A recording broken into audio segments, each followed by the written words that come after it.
নমস্কার, সবাই কেমন আছেন? আমার আরও একটি ব্লগে আপনাদের সবাইকে স্বাগত জানাই। আর দিনটা ছিল 25শে ডিসেম্বর। 2024-এর 25শে ডিসেম্বর আমরা কিভাবে সেলিব্রেশন করেছিলাম সেটাই আপনাদের কাছে ছোট্ট একটা ভিডিওর মাধ্যমে তুলে ধরেছি।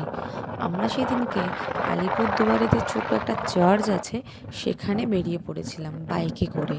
আমি, আমার বড় ছেলে তোজো, আদি এবং আমার হাজবেন্ড 4 জনে মিলে বাইকে করে বেরিয়ে পড়েছিলাম আলিপুরদুয়ারে সেই চার্চের উদ্দেশ্যে। এই হাইওয়ে দিয়েই চার্জটা খুব তাড়াতাড়ি হয় বলে আমরা সেই দিক দিয়ে যাচ্ছিলাম। যেতে যেতে দেখুন সাদা মেঘের নিচে যে কালো অংশটা দেখা যাচ্ছে ওটা কিন্তু কালো কিছু অংশ না, ওটা কিন্তু ভুটানের পাহাড়। এই সময় আকাশটা এতটাই পরিষ্কার এবং উজ্জ্বল থাকে যে ভুটানের পাহাড়টা আলিপুরদুয়ার থেকে পরিষ্কার এবং স্বচ্ছ দেখা যায়। এই যে আমরা বাঁ দিকে টার্নিং নিলাম, এবার চা বাগানের মাঝখান দিয়ে আমরা চলে যাব সেই চার্চে। রাস্তাটা এত সুন্দর যে তো আপনারা না দেখলে বুঝতে পারবেন না। পাশ দিয়ে চলে যাচ্ছে নোনাই নদী। এই নোনাই নদীতে সারা বছর কিন্তু হাঁটু অবধি জল থাকে। বাচ্চারা এই জলে নেবে খেলতেও খুব ভালোবাসে। শুধু বর্ষাকালে কিন্তু প্রচুর জল থাকে, না হলে সারা বছর এখানে কিন্তু হাঁটু অবধি জল থাকে। গরমকালে কিন্তু বাচ্চারা সেখানে গিয়ে একটু খেলো। আমার ছেলেরাও ওখানে কিন্তু নোনাই নদীতে গিয়ে খেলাধুলা করেছে। তাই বলছিলাম, দেখ তুই কিন্তু ছোটোবেলায় এখানে গিয়ে নোনাই নদীতে খেলেছিলি। দেখুন চা বাগান, ডাফরি যে চা বাগানটা আছে সেই ডাফরি চা বাগানটা কিন্তু এখানেই অবস্থিত। কিছু কিছু চা বাগান দেখুন গাছের পাতা জাস্ট তোলা হয়ে গেছে, কারণ সেগুলো চা তৈরির জন্য প্রসেসিংয়ে চলে গেছে। আবার ওখানে নতুন করে চা বাগানের মানে চা গাছ প্ল্যান্টেড করা হবে এবং সেখানে আবার সবুজ চা বাগান দেখা যাবে। কথা বলতে বলতে আপনার চলেই এলাম আমরা সেই চার্চে, যেটা আলিপুরদুয়ারের একমাত্র চার্চ এবং এই চার্চেই প্রত্যেক বছর আমরা আসি। এবারে একটু মেলাটা বড় করেই হয়েছে অন্যান্য বারের তুলনায়, না হলে প্রত্যেকবারই ছোট করে মেলা বসে আর প্রচুর লোকজন আসে। সেদিন কিন্তু এই মাঠে সবাই বসে গল্পগুজব করে, কেউ কেউ বাড়ির থেকে খাবার বানিয়ে নিয়ে এসে ছোটোখাটোভাবে পিকনিকও করে। কিন্তু এবারে আর খাবার নিয়ে আসতে হবে না, এখানে সব ধরনের খাবারই পাওয়া যাচ্ছে, খেলাধুলো সব জিনিসও পাওয়া যাচ্ছে। মানে এটা মোটামুটি বড়সড় মেলাই বলতে পারেন। চলুন মেলাটা এবারে ছোট্ট হ্যালো, করে আপনাদের ঘুরিয়ে আমরা দেখাই। আজকে চলে এসেছি আলিপুরদুয়ার চার্চে। তো দেখো এখানে কিন্তু সুন্দর একটা খুব সুন্দর একটা মেলা বসে ছোট করে। তোমাদেরকে অবশ্যই দেখাবো মেলাটা কেমন সুন্দর হয়েছে। এখানে কিন্তু প্রত্যেক বছর হয়, তো এবছর একটু মেলাটা বেশি বড় হয়েছে।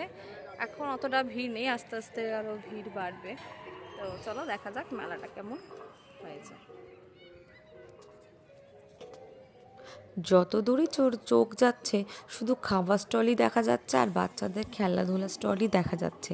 বাচ্চাদের কি করে সামলাবো এই দোকানগুলোর থেকে সেটাই ভাবছিলাম। যেদিকেই তাকাচ্ছি সেদিকেই বলছে মা এটা কিনবো, মা ওটা কিনবো, মা এটা খাবো, মা ওটা খাবো। কীভাবে যে এইগুলোর থেকে পাশ কাটিয়ে ওদের নিয়ে যাব সেটাই ভেবে পাচ্ছিলাম না। চলুন তাহলে আমরা এই মেলাটা ঘুরতে ঘুরতেই চার্চটা ঘুরে আসি।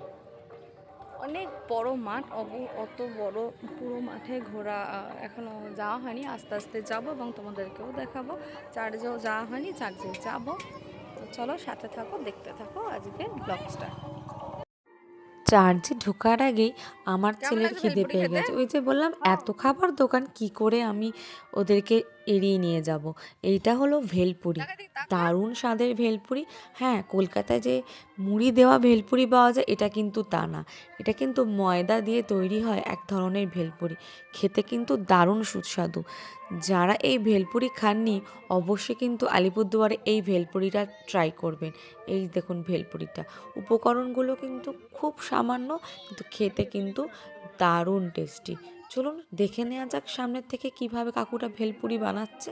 দেখুন ময়দা দিয়ে কিন্তু এই ভেলপুরিটা বানানো হয়। অবশেষে দুই ছেলের সব কথা মেনে খাওয়া দাওয়া কমপ্লিট করে ঢুকে পড়লাম চার্চ দেখার উদ্দেশ্যে। ওই যে আদি ওর বাবাকে টানতে টানতে নিয়ে যাচ্ছে, তার সাথে কিন্তু তোজোও যাচ্ছে। প্রথমেই দেখে নিলাম যে এইখানে চার্চটা কি সুন্দর সাজিয়েছে, খুব সুন্দর ডেকোরেশন করে কিন্তু চার্চটা সাজানো হয়েছিল। এই যে আদি বলছে বাবা এদিকে যাব, ওর বাবা বলছে না এদিকেই দাঁড়া। 25শে ডিসেম্বর কারা কারা গেছিলেন এই চার্চ দেখতে অবশ্যই কিন্তু কমেন্ট সেকশানে জানাবেন। যারা আমার ইউটিউব থেকে দেখবেন তারা কিন্তু অবশ্যই কমেন্ট করবেন, যারা ফেসবুক থেকে দেখবেন আমার এই ভিডিওটা তারাও কিন্তু কমেন্ট করবেন। যারা ইউটিউব থেকে ভিডিওটা দেখছেন তারা কিন্তু অবশ্যই চ্যানেলটা লাইক এবং সাবস্ক্রাইব করে রাখবেন এরকম সুন্দর সুন্দর ভিডিও আরও দেখার জন্য। আর যারা ফেসবুক থেকে দেখছেন তারা অবশ্যই কিন্তু ফেসবুক পেজটা লাইক করে রাখবেন, আর পারলে অবশ্যই ভিডিওটা শেয়ার করে দেবেন যাতে অন্যরাও দেখতে পায়। আর অবশ্যই এই দিন কারা কারা চার্চে গিয়েছিলেন অবশ্যই কিন্তু কমেন্ট সেকশানে জানাতে ভুলবেন না। দেখে নেওয়া যাক কত কিছু ওখানে চার্চে কি সুন্দরভাবে ডেকোরেশন করা হয়েছিল। চার্চে যে মিউজিকটা চলছিল সেই জন্য ইউটিউবে সেই মিউজিক যদি কপিরাইট হয়ে যায় সেই জন্য মিউজিকগুলো মিউট করতে হয়েছিল, না হলে কিন্তু খুব সুন্দর কিন্তু এখানে মিউজিক মানে প্লেব্যাক হিসাবে সাউন্ড হচ্ছিল, তাই জন্য অ্যাটমসফিয়ারটাও কিন্তু দারুণ ছিল। কিন্তু ওই যে ইউটিউব আবার সাউন্ড থাকলে কপিরাইট দিয়ে দেয়, সেই জন্য সাউন্ডটা বন্ধ করতে হলো। দেখে নিন চার্চটা কি সুন্দর না সাজিয়েছে, অসাধারণ, জাস্ট চোখ ফেরানো যাচ্ছিল না, এত সুন্দর ডেকোরেশন করেছিল। এখানে যে হস্টেলের ছেলেমেয়েরা আছে তারাই কিন্তু এই পুরো ডেকোরেশনটা করে। আর এই চার্চটা কিন্তু বহু পুরানো মানে প্রায় মোটামুটি 50-60 বছরের পুরনো চার্চটা, তার বেশি তো কম হবে না। এর পাশেই কিন্তু আছে কবরস্থানটা আমাদের আর যাওয়া হয়নি। আপনারা কারা কারা গেছিলেন অবশ্যই কিন্তু কমেন্ট করে জানাবেন। এখানে কিন্তু ছেলে আর মেয়ে বোথ হস্টেল প্লাস স্কুল আছে, সেটাও কিন্তু আপনাদের পরে ঘুরে দেখাবো।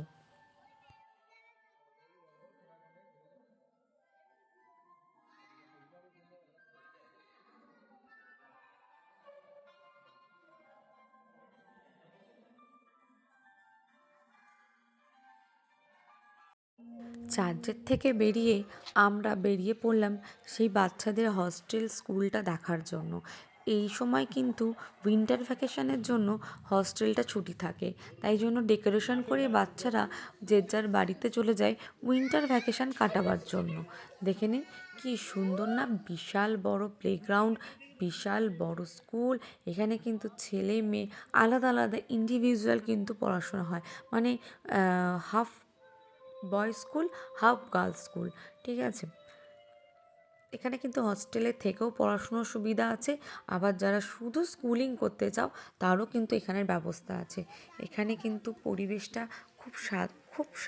মানে সাধারণ এবং অ্যাটমসফিয়ারটা কিন্তু অসাধারণ। ডেকোরেশনগুলো দেখছেন কি সুন্দর করেছে, এগুলো কিন্তু সব স্কুলের ছেলেমেয়েরা এবং আরও যারা আছে, যারা থাকেন ফাদার্সরা, মাদার্সরা, সিস্টাররা সবাই মিলেই কিন্তু এই ডেকোরেশনটা করেন এবং সেলিব্রেশনটা হয়। আলিপুরদুরের প্রচুর মানুষ কিন্তু এই দিন আসে এই চার্চটা ঘুরতে এবং এই ডেকোরেশনগুলো দেখতে, এবং জেসাসের কীভাবে জন্ম হয়েছিল সেইটা কিন্তু এইখানে সুন্দর করে বর্ণনা দেওয়া আছে, সেইগুলো দেখতে এবং এই মেলাতে উপভোগ করতে। আর আলিপুরদুয়ারে কোনো কিছু ছোট কিছু হলেই সবাই কিন্তু সেই জায়গায় সামিল হয়, এটা কিন্তু খুব একটা ভালো ব্যাপার। ওই যে দেখছেন একটা বাচ্চা মেয়ে কীভাবে লাঠি নিয়ে একটা দড়িতে হাঁটছে, বাবা দেখেই আমার ভয় লাগছে। কি ব্যালেন্স না মেয়েটার, দুটো টাকা রোজগারের জন্য নিজের প্রাণের ঝুঁকি নিতেও এরা ভয় পায় না, স্যালুট করতে হয় এদেরকে। দেখুন পুরো মেলাটা আমি আর বেশি ঘুরিনি, কারণ এত হেঁটেছি পা ব্যথা করছিল। আর এইদিকে তোজো আর আদি হাঁটতেও চাইছিল না, কারণ ওরা যেসব বাচ্চাদের গেমসগুলো এসেছিলো সেইগুলো চড়তেই ব্যস্ত ছিল, তাই আমিও আর ওদের ফেলে বেশি দূর যাইনি, জাস্ট দূর থেকেই একটু ভিডিওটা ক্যাপচার করার চেষ্টা করেছিলাম। এইখানে তোজোর আদি বল কিনে ফেলেছে, কিনেই ওর বাবার সাথে খেলতে শুরু করে দিয়েছে। ওর বাবাও কিন্তু মজা নিচ্ছিল ওদের সাথে খেলে। যাই হোক পুরোনো দিনের কিছু স্মৃতি ওর বাবার চারণ করছিল, ছোটোবেলায় ওরাও তো এমনিভাবে খেলতো। ছেলেরা কিন্তু বাবার ছোটোবেলার কিছু স্মৃতি মনে করিয়ে দেয়, আর মেয়েরা কিন্তু মায়েদের। যাক আমার আর স্মৃতিচারণের কেউ নেই, কারণ আমার তো আর মেয়ে নেই, দুটো ছেলে, তাই এদেরকে দেখেই ছোটোবেলায় যে মাঠে খেলা ঘোরা সেগুলোই মনে করা যাক। দেখুন চা বাগানটা কি সুন্দর না, সবাই কিন্তু এই চা বাগানে দাঁড়িয়ে দাঁড়িয়ে ফটোশ্যুট করছিল, তাই আমিও একটুখানি চা বাগানে ফটোশ্যুট করে নিয়েছিলাম। চলুন বাড়ি যাওয়া পালা চলে এসেছে, কারণ এরপর ওর বাবাকে আবার অফিসে যেতে হবে, তাই জন্য আমরা আজ বেশি দূরে করিনি, আমরা দুপুরই চার্জ করে বেরিয়ে পড়েছিলাম। চার্জটা খুব সুন্দর তাই না? একটা নতুন কিন্তু ক্যামেরা সেটিং পেয়েছি, তাই একটু ব্যাক অ্যান্ড ফ্রন্ট দুটোই ভিডিও করে নিয়েছি। কেমন লাগলো বলুন। আজকের জন্য এখানেই ভিডিওটা শেষ হলো। Tata bye bye. হ্যাঁ, অবশ্যই কিন্তু চ্যানেলটা সাবস্ক্রাইব করতে ভুলো না, আর ভালো লাগলে কিন্তু লাইক কমেন্ট করে দিও।